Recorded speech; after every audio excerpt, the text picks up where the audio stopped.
ஆண்டவராகிய இயேசு கிறிஸ்துவின் நாமத்தினாலே இந்த காலை வேளையிலும் ஜாய் டிவி மூலமாக தேவனின் மகிமையின் நேரம், காட்ஸ் க்ளோரி டைம் என்கிறதான இந்த நிகழ்ச்சியை பார்க்கும்படியாக கடந்து வந்திருக்கிற ஒவ்வொருவரையும் நான் வாழ்த்துகிறேன், வரவேற்கிறேன்.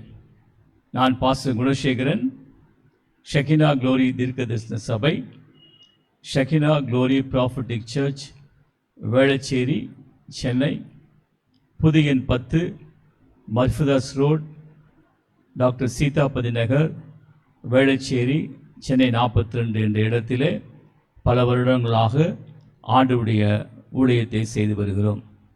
இந்த நிகழ்ச்சியை பார்க்கும்படியாக உங்கள் ஒவ்வொருவரையும் தேவன் தாமே ஆசீர்வதித்து காத்து நடத்துவாராக. தொடர்ந்து நிகழ்ச்சியை பாருங்கள். கர்த்தருடைய கிருபையும் சமாதானமும் உங்கள் ஒவ்வொரு மேலும் தங்கியிருப்பதாக. ஆமென். எல்லாவற்றுக்கும் மேலாக ஒருவரில் ஒருவர் ஊக்கமான அன்புள்ளவர்களாக இருங்கள். ஆங்கில வேதாகமத்திலிருந்து வாசிக்கலாம்.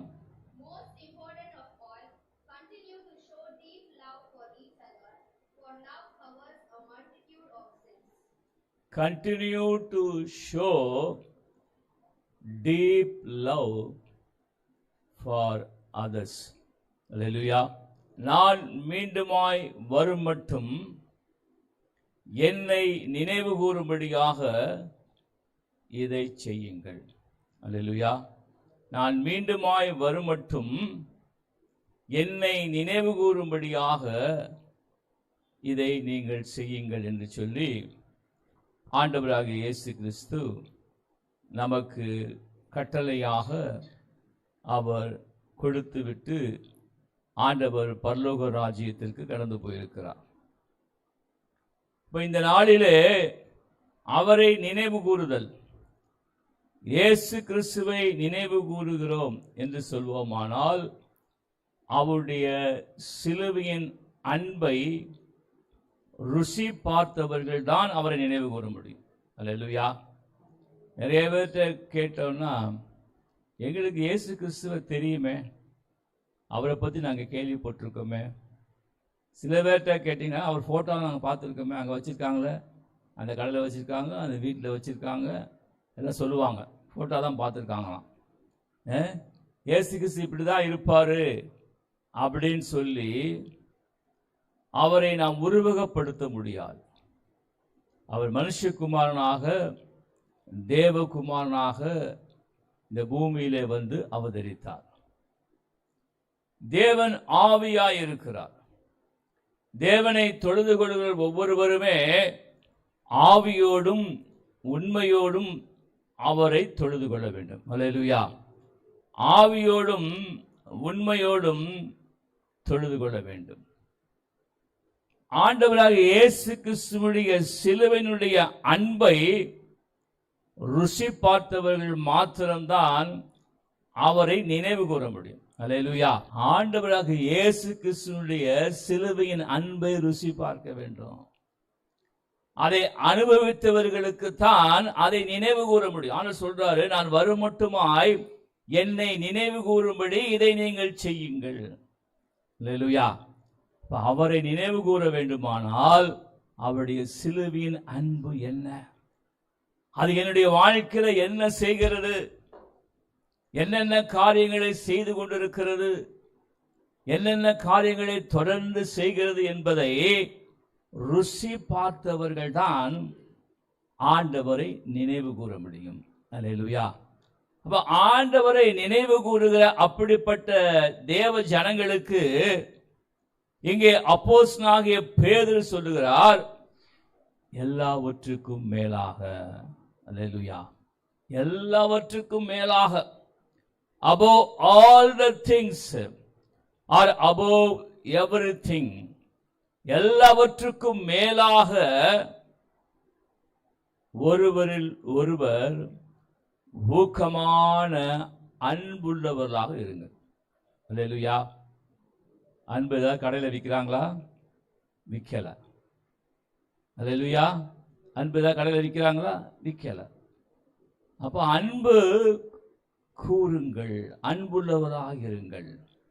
அப்போ அந்த அன்பு சிலுவையில் ஆண்டவராக இயேசு கிறிஸ்து வெளிப்படுத்தி காண்பித்தார். எப்படி வெளிப்படுத்தி காண்பித்தார்? நாம் பாவிகளாய் இருக்கையிலே நமக்காக மரித்ததின் மூலம் அவர் தம்முடைய அன்பை சிலுவையிலே விளங்கும்படியாய் செய்தார். அல்லேலூயா. அந்த அன்பை நாம் சரியாக புரிந்து கொள்ள வேண்டுமானால் நாம் பாவிகளாய் இருக்கையிலே, நம்முடைய வாழ்க்கையில எந்த நன்மையான காரியம் கிடையாது, நம்முடைய வாழ்க்கையிலே ஆண்டவருக்கு பிரியமான காரியம் கிடையாது.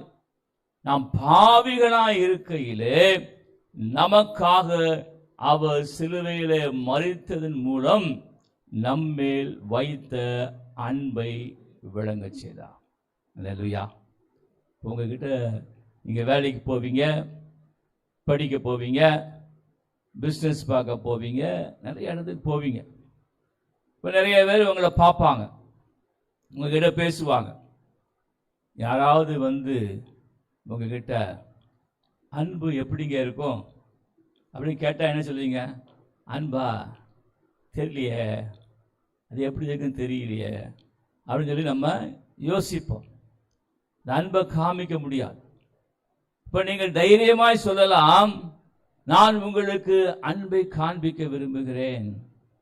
அன்பு எப்படி இருக்கும்? ஆண்டவராகிய இயேசு கிறிஸ்து தான் அன்பு. அல்லேலூயா. ஆண்டவர் தேவன் அன்பாகவே இருக்கிறார். தேவன் அன்பாகவே இருக்கிறார். யாராவது உங்களிடத்துல வந்து அன்பை குறித்து எனக்கு காண்பீங்க என்று சொன்னால், நீங்கள் சிலுவையிலே தொங்கி மரித்து உங்களுக்காகவும் எனக்காகவும் ஜீவனை கொடுத்து மரித்து உயிரோடு எழுந்த அந்த ஆண்டவராக இயேசு கிறிஸ்து தான் அன்பு. அல்லேலூயா. வசனம் தான் சொல்லுது, தேவன் அன்பாகவே இருக்கிறார். நாம் பாவிகளாய் இருக்கையிலே நமக்காக மரித்ததின் மூலம் ஆண்டவராக இயேசு கிறிஸ்து சிலுவையிலே அந்த அன்பை வெளிப்படுத்தினார். அது எப்பேற்பட்ட அன்பு என்று சொல்லி நாம் விளங்கிக் கொள்ள வேண்டுமானால், சிலுவையிலே 2 பேர் ஆண்டவரோடு கூட அறையப்பட்டார்கள். ஆண்டவரோடு கூட வலது பக்கம் ஒருவர், இடது பக்கம் ஒருவர். அவர்களெல்லாம் குற்றம் செய்து தண்டனை வழங்கப்படும்படியாக நியமிக்கப்பட்டவர்கள். ஒரு குற்றமும் செய்யாமல் பாவமே அறியாத ஆண்டவராக இயேசு கிறிஸ்து நடுவிலே சிலுவையிலே தண்டனையை அனுபவித்துக் கொண்டிருக்கிறார். இந்த 2 பேரும் யாரு? குற்றவாளிகள். மற்ற 2 பேரும் குற்றம் செய்தவர்கள். அதுல ஒரு குற்றவாளிக்கு உணர்வு வந்துச்சு, ஒரு குற்றமே செய்யாமல் எல்லாருக்காகவும் தண்டனை அனுபவித்துக் கொண்டிருக்கிறாரே என்று சொல்லி பார்க்க பார்க்க அவனுக்கு உணர்வு வந்து விட்டது. சொல்லுகிறான், ஆண்டவரே, உம்முடைய ராஜ்யத்திலே வரும் பொழுது என்னை நினைவு கூரும். ஒரே ஒரு வார்த்தை தான் சொல்றான். ஆண்டவர் உடனே சொல்லுகிறார், இன்றைக்கு நீ என்னோடு கூட பரதீசிலே இருப்பாய். You will be there with me in paradise. பரதேசு என்பது அது பரலோக ராஜ்யத்தையும் பரலோக காரியங்களையும் குறிக்கிறதான ஒரு வார்த்தையாக இருக்கு. பாரடிசோ என்றால் அது ஒரு ஸ்தலமாக குறிப்பிடப்படுகிறது. இன்றைக்கு என்னோடு கூட நீ பரதேசத்தில் இருப்பாயா? அல்லேலூயா. பயங்கரமான குற்றவாளி. அவன் குற்றவாளிக்கென்று நியமிக்கப்பட்ட தண்டனையை பெறுகிற ஒரு மனிதன். அவனிடத்திலும் ஆண்டவர் அவன் ஒரே ஒரு வார்த்தை தான் சொல்லுகிறான், ராஜ்யத்தில் வரும்பொழுது என்னை நினைவு கூறுங்க ஆண்டவரை, நினைவு கூறுங்க. ஒரே ஒரு வார்த்தை தான் சொல்லுகிறான். அந்த வார்த்தை தேவன் ஏற்றுக்கொண்டு அவனுடைய பாவங்களை மன்னித்து அவனை அவரோடு கூட சேர்த்துக் கொள்கிறார். அதுதான் தேவனுடைய அன்பு. நாம் பாவிகளாய் இருக்கையிலே நமக்காக மரித்ததன் மூலம் அவர் சிலுவையிலே தம்முடைய அன்பை விளங்கும்படியாக செய்தார். இனிமேல் யாராவது உங்ககிட்ட வந்து அன்பை காமிங்க அப்படின்னு சொன்னா உடனே என்ன சொல்லணும்? இயேசு கிறிஸ்து தாங்க அன்பு. அவர் சிலுவையிலே மரித்ததன் மூலம் எல்லா மனுக்குலத்தின் மேலும் அவர் நம்முடைய அன்பை விளங்கும்படியாக வெளிப்படுத்தி காண்பித்தார். எப்படிங்க அப்படின்னு கேட்டா, நாம் பாவிகளாய் இருக்கையில நாம் பட வேண்டிய தண்டனை, நாம் பட வேண்டிய உபத்திரவங்கள், பாடுகள், பாவத்தின் சம்பளம் மரணம். அல்லேலூயா. பாவத்தின் சம்பளம் மரணம். நம்மேல வர வேண்டிய மரணம், நம்மேல வர வேண்டிய ஆக்கினை தீர்ப்பு, நம்மேல வர வேண்டிய தண்டனை எல்லாவற்றையும் ஏற்றுக்கொண்டு அவர் சுமந்து தீர்த்தார். அதுதான் தேவனுடைய அன்பு. அப்ப தேவனுடைய அன்பை ருசி பார்த்தவர்கள் தான் அவரை நினைவு கூற முடியும். திருவிருந்து ஆண்டவர் சொல்ற, என்னை நினைவு கூறும்படி இதை நீங்கள் செய்யுங்கள். சரி, நினைவு கூர்ந்தாச்சு. ஏசப்பா நமக்காக தியாக பலியாயிட்டார், அன்பை வெளிப்படுத்திட்டாரு.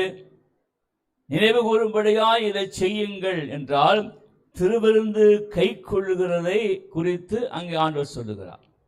அப்ப திருவிருந்தை கை கொள்ளுகிற அவருடைய சொந்த ஜனங்களாய் மாற்றப்பட்ட நாம் என்ன செய்ய வேண்டும்?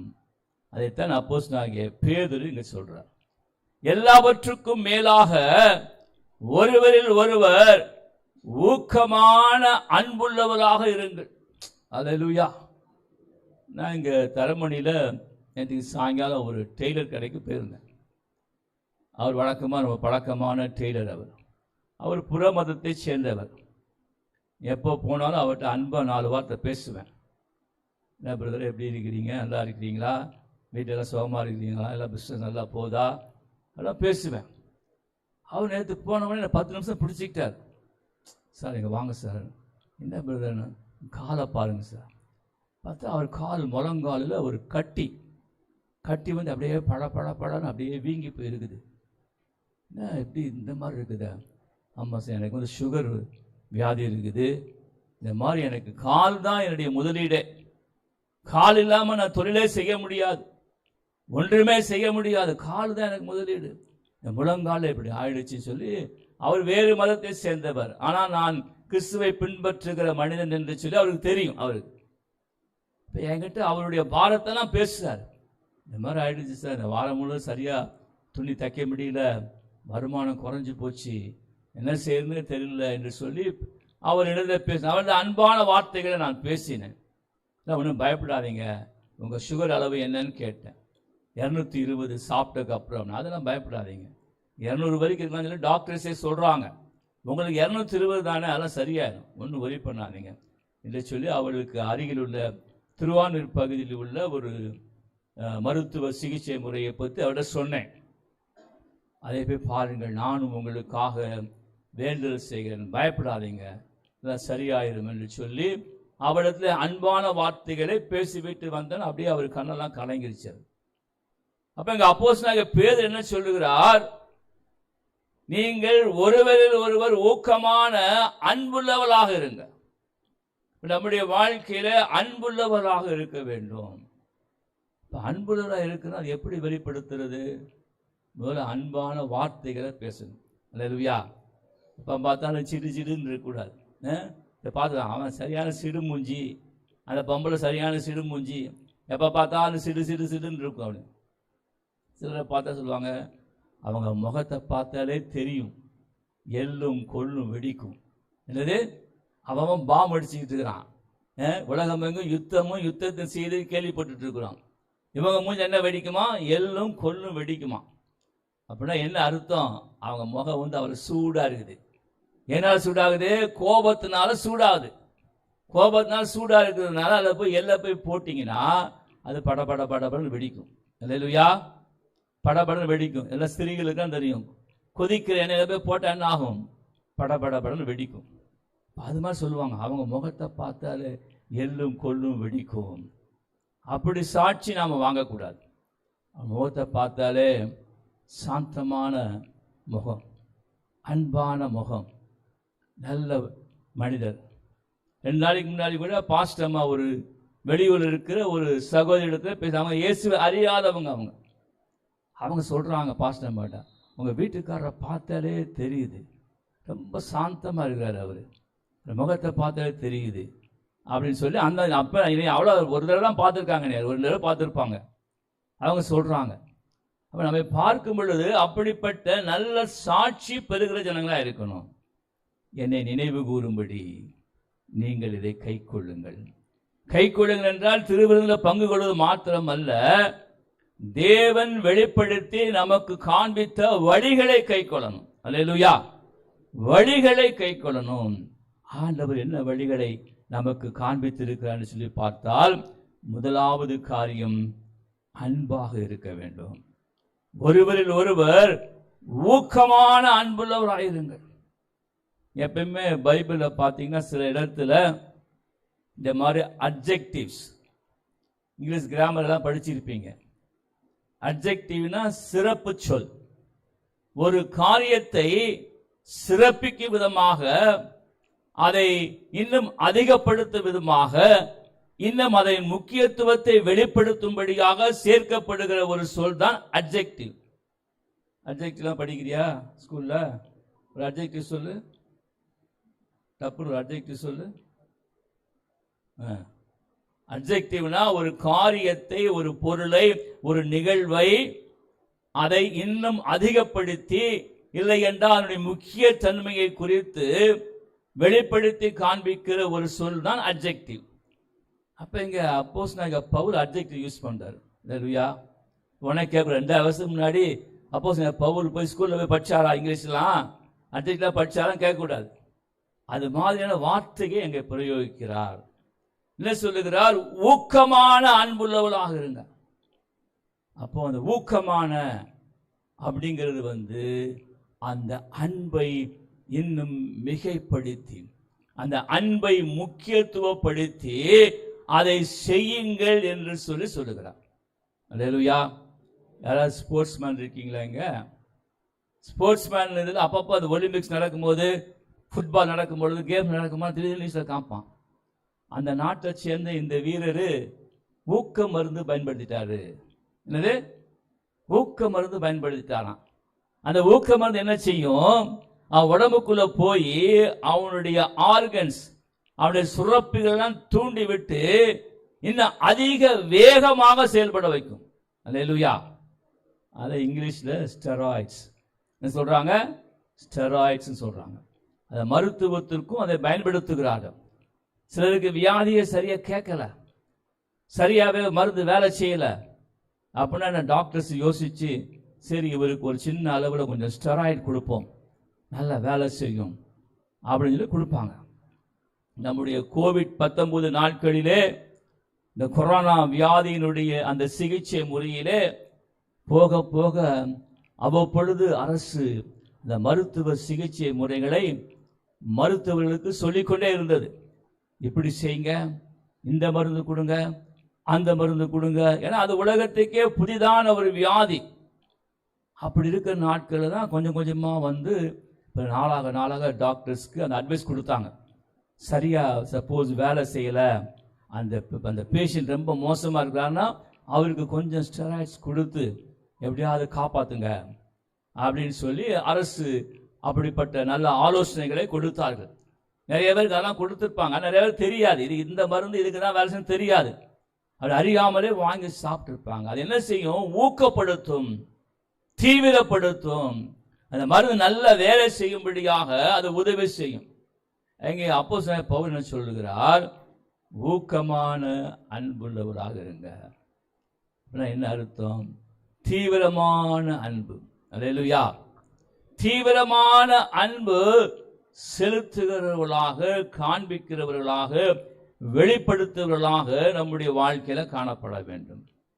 ஊக்கமான அன்புள்ளவர்களாக இருங்கள். யாரிடத்துல? ஒருவரில் ஒருவர். நாம் காண்கிற மனிதர்களாக இருக்கலாம், நம்முடைய வீட்டிலே உள்ளவர்களாக இருக்கலாம், நாம் பழகுகிற இடத்திலே உள்ளவர்களாக இருக்கலாம், சபையிலே இருக்கக்கூடிய ஜனங்களாக இருக்கலாம். யாரா இருந்தாலும் எல்லா மனிதரிடத்திலும் நாம் தேவன் கை கொண்டதை நாமும் கை கொள்ள வேண்டும். என்னை நினைவு கூறும்படியாக இதை கை கொள்ளுங்கள். இதை திருவிருந்தில் அப்பமும் திராட்சை ரசமும் நாம் நம்முடைய வாழ்க்கையிலே பெற்றுக்கொள்வது மாத்திரமல்ல, தேவன் காண்பித்த வழிகளை நம்முடைய வாழ்க்கையிலே கை கொள்ள வேண்டும். அதற்கு பின்பாக அப்போஸ்தலனாகிய பேதுரு என்ன சொல்லுகிறார்? அன்பு திரளான பாவங்களை மூடும்.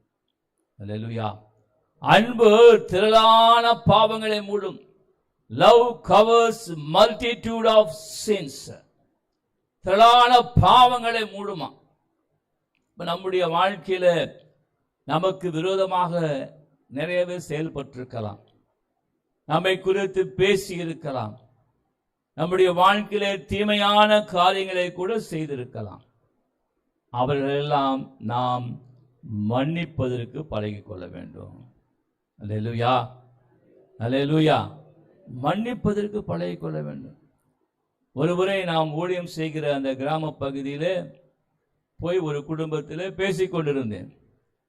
அப்போ அந்த சகோதரி, அவர்கள் கிறிஸ்துவை ஏற்றுக்கொண்ட ஒரு சகோதரி தான், கிறிஸ்துவை பின்பற்றுகிற ஒரு சகோதரி தான். அவங்க கேட்டுட்டு இருந்தேன், நீங்கள் அப்படிலாம் இதெல்லாம் செய்வீங்களா, இல்லை அவங்கள்ட்ட பழகுறீங்களா, அவங்கள்ட்ட பேசுவீங்களா அப்படின்னு கேட்டுட்டு இருந்தேன். அப்போ அந்த சகோதரி சொன்னாங்க, அதெல்லாம் ஒன்றும் இல்லைண்ணே, நான் அவங்கக்கிட்ட 10 வருஷமாக பேச மாட்டேன்ல. என்னது, 10 வருஷமாக பேச மாட்டாங்களாம். அது ரொம்ப பெருமையாக சொல்கிறாங்க. நான் அதெல்லாம் அவங்களாம் வேற, நான் அவங்ககிட்ட 10 வருஷமாக பேச மாட்டேனே அப்படின்றாங்க. எனக்கு தூக்கி வாரி போட்டுச்சு. என்னடா இது, இவங்க சபைக்கு போகிறேன்னு சொல்கிறாங்க, கிறிஸ்துவை பின்பற்றுன்னு சொல்கிறாங்க. நல்ல சகோதரி, காண்கின்ற சகோதரி தான் 10 வருஷமாக பேச மாட்டாங்களாம். அப்போ ஆண்டவர் சொல்கிறாரு, கை கொள்ளுங்கள், என்னை நினைவு கூறும்படியாய் கை கொள்ளுங்கள். முதலாவது அன்பை கை கொள்ள வேண்டும். இரண்டாவது மன்னிக்கிற சுபாவம் உடையவளா இருக்கணும். இந்த சகோதரத்தை கேட்டேன், ஏன்? அதெல்லாம் சொத்து பிரச்சனைண்ணே. சொத்து பிரச்சனையா? ஆமாம், எனக்கு கொடுக்க வேண்டிய பங்கெல்லாம் அவங்க கொடுக்கல, இன்னும் வச்சுக்கிட்டு தான் இருக்கிறாங்க. எங்கள் அம்மா நகையெல்லாம் கூட எடுத்துக்கிட்டாங்க. அப்படி என்னென்னமோ சொல்கிறாங்க, கதைகள், நிறைய காரியங்கள்லாம். அப்போ நம்முடைய வாழ்க்கையில மன்னிக்கிற பழக்கத்தை நாம் கை கொள்ள வேண்டும். அல்லேலூயா.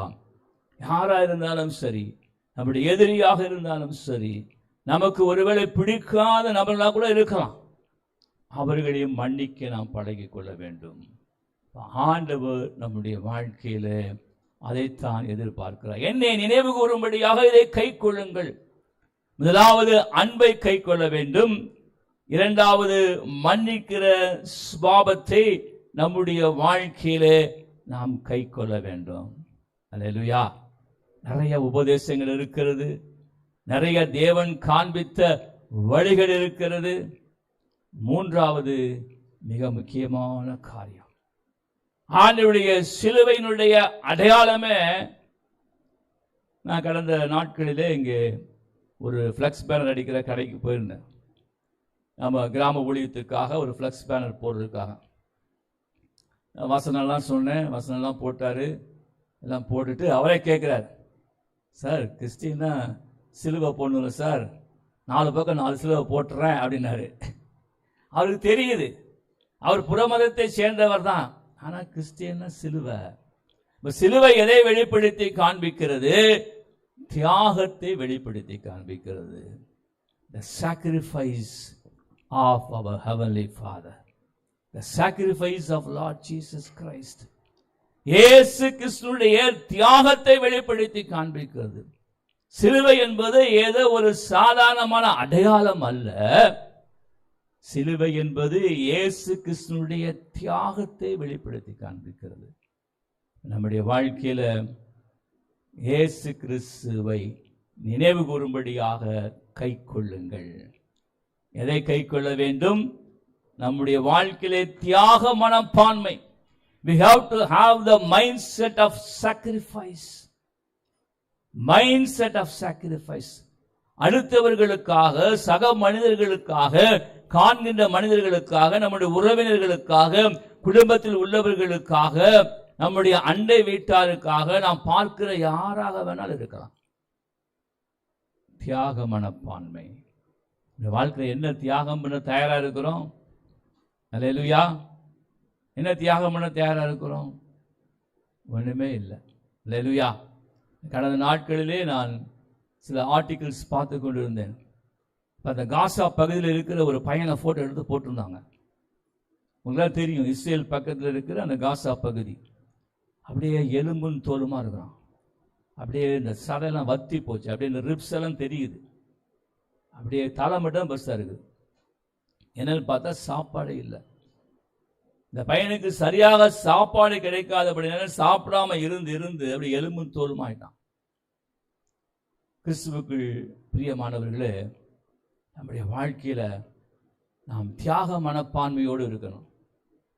ஆண்டவருக்காக மாத்திரமல்ல, தேவனுடைய ராஜ்யத்திற்காக மாத்திரமல்ல, நாம் காண்கிற மனிதர்கள் மத்தியிலும் நாம் தியாகமாக காரியங்களை செய்ய வேண்டும். தியாகமாக நம்முடைய அன்பை வெளிப்படுத்த வேண்டும். தியாகம் செய்வதற்கு நாம் தயாரா இருக்கணும். அல்லேலூயா. தியாகம் செய்வதற்கு தயாரா இருக்கணும். அதான் லூக்கா எழுதின சுவிசேஷத்தில் அருமையாக அங்கே நாம் பார்க்கிறோம். லூக்கா எழுதின சுவிசேஷத்தில் எப்படியெல்லாம் நம்ம தியாகமா இருக்கலாம், என்னவெல்லாம் செய்யலாம் என்று சொல்லி அங்கே நாம் பார்க்க முடியும். அந்த இடத்திலே நாம் பார்க்கும் பொழுது லூக்கா எழுதின சுவிசேஷத்திலே அங்கே நாம் பார்க்கும் பொழுது 6ஆம் அதிகாரம், லூக்கா சுவிசேஷம் 6ஆம் அதிகாரம், அங்கே நாம் பார்க்கும் பொழுது 30வது வசனம். 6ஆம் அதிகாரம் 30வது வசனம்.